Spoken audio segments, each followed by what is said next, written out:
मिर्ज़ा गालिब, नाम तो हम सबने सुना है, लेकिन ये थे कौन? आज हम चलेंगे उर्दू और फारसी के इसी सबसे बड़े शायर की दुनिया में। ये कहानी है एक ऐसे जीनियस की जो दिल्ली की गलियों में जिंदगी भर संघर्ष करता रहा। तो शुरुआत करते हैं गालिब के ही एक बहुत गहरे शेर से। कैद हयात और बंदगम असल में दोनों एक हैं। मौत से पहले आदमी गम से निजात पाए क्यों? मतलब जिंदगी की कैद और गम का बंधन ये असल में एक ही चीज़ है। तो फिर मौत से पहले इंसान को गम से छुटकारा मिल भी कैसे सकता है? ये एक शेर ही उनकी पूरी जिंदगी के संघर्ष और उनके फलसफे की एक छोटी सी झलक दे देता है। गालिब को समझना है ना, तो सबसे पहले उनकी जिंदगी के कुछ बड़े ही अनोखे विरोधाभासों को समझना पड़ेगा। वो एक पहेली की तरह थे। अब देखिए, ये है उनकी जिंदगी का सबसे बड़ा कॉन्फ्लिक्ट। एक तरफ तो वो मुगल खानदान से ताल्लुक रखते थे, दरबार में उनकी इज्जत थी, नाम के आगे मिर्जा लगता था। लेकिन दूसरी तरफ जिंदगी भर पैसों की तंगी से जूझते रहे। कभी किसी से उधार लेकर काम चलता, तो कभी दोस्तों की मेहरबानी पर। अपनी पेंशन तक बहाल करवाने के लिए उन्हें कितनी जद्दोजहद करनी पड़ी। और ये तो और भी कमाल की बात है, हम सब गालिब को उनकी उर्दू शायरी की वजह से जानते हैं, है ना? लेकिन मज़े की बात यह है कि वो खुद अपनी फारसी की शायरी को कहीं ज़्यादा बेहतर मानते थे। अरे, अपने उर्दू के कलेक्शन को तो वो बस एक बेरंग स्केच कहते थे। सोचिए, जिस चीज़ ने उन्हें अमर कर दिया, वो उससे बस एक कच्चा ड्राफ्ट समझते थे। तो गालिब की शख्सियत तो ऐसी थी, लेकिन वो जिस दौर में जी रहे थे वो भी कोई कम उथल पुथल भरा नहीं था। उनकी अपनी कहानी असल में उस बदलते हुए हिंदुस्तान की बड़ी कहानी का ही एक छोटा सा पर बहुत ज़रूरी हिस्सा है। उनकी जिंदगी पर एक नज़र डालें तो 1797 में आगरा में जन्म हुआ, लेकिन सिर्फ 5 साल के थे जब पिता का साया सर से उठ गया। 13 की छोटी सी उम्र में शादी हो गई और वो दिल्ली आ गए। और फिर 1857 में उन्होंने अपनी आंखों से उस महान विद्रोह और दिल्ली की तबाही को देखा। 1869 में 71 साल की उम्र में उन्होंने दिल्ली में ही अपनी आखिरी सांस ली। मतलब बचपन से लेकर आखिर तक उनकी पूरी जिंदगी एक ऐसे तूफानी दौर से गुजरी जिसने हिंदुस्तान का नक्शा ही बदल कर रख दिया। तो ये समझना बहुत ज़रूरी है कि गालिब सिर्फ एक शायर नहीं थे, वो एक तरह से इतिहासकार थे। वो उस वक्त में जी रहे थे जब मुगल साम्राज्य अपनी आखिरी सांसें गिन रहा था और ब्रिटिश राज तेजी से फैल रहा था।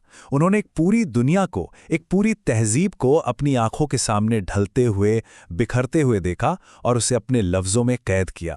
तो फिर गालिब की शायरी में ऐसा क्या खास था? वो क्या था जो उन्हें एक जीनियस बनाता है? चलिए, अब उनकी आवाज़ की गहराई में उतरते हैं।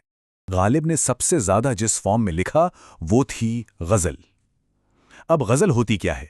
ये शायरी का एक ख़ास तरीका है जिसमें तुकबंदी वाले दोहे होते हैं। और पारंपरिक तौर पर, मतलब गालिब से पहले, गज़लों में ज़्यादातर बातें बस इश्क, मोहब्बत और जुदाई की ही होती थी। लेकिन फिर आते हैं गालिब और वो गज़ल का पूरा नक्शा ही बदल देते हैं। उन्होंने इसे सिर्फ महबूब की याद से निकालकर जिंदगी के बड़े बड़े फ़लसफ़ों तक पहुंचा दिया। दुनिया के राज, इंसान होने का मतलब, हमारे दुख दर्द, ये सब उनकी गज़लों का हिस्सा बन गए।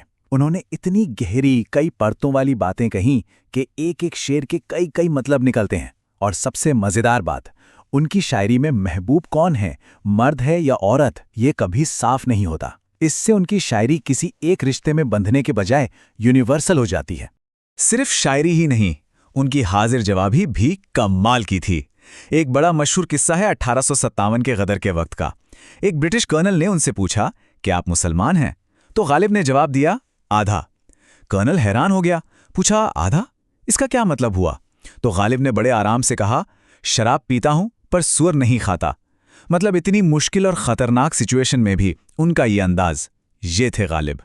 और हाँ, हम अक्सर ये भूल जाते हैं कि गालिब ने सिर्फ शायरी नहीं बल्कि उर्दू गद्य यानी प्रोज को भी हमेशा के लिए बदल दिया। देखिए, गालिब से पहले उर्दू में ख़त लिखना एक बहुत ही फॉर्मल, बड़ी सजावटी भाषा का काम होता था। लेकिन गालिब ने क्या किया? उन्होंने अपने ख़तों को ऐसा बना दिया जैसे वो लिखने वाले से सीधे सीधे बात कर रहे हों, बिल्कुल आम बोलचाल वाली ज़बान में। ऐसा लगता था जैसे दो दोस्त आमने सामने बैठकर गपशप कर रहे हों। तो ये थे गालिब।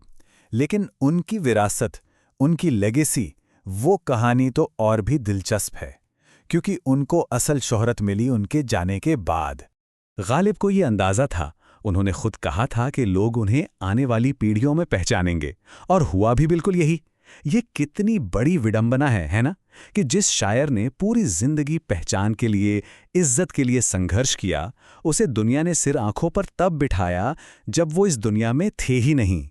और उनका असर आज कितना गहरा है ये देखिए।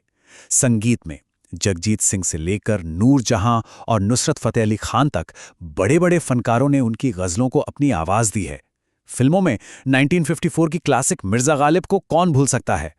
टीवी पर गुलजार साहब का 1988 का सीरियल आया जिसने गालिब को घर घर पहुंचा दिया। थिएटर में आज भी उन पर नाटक होते हैं और दिल्ली में उनकी हवेली, गालिब की हवेली, आज एक म्यूजियम है जो हमें उनकी जिंदगी की याद दिलाता है। तो चलिए आखिर में इस सवाल पर आते हैं कि गालिब आज भी इतने ज़रूरी, इतने रेलेवेंट क्यों हैं?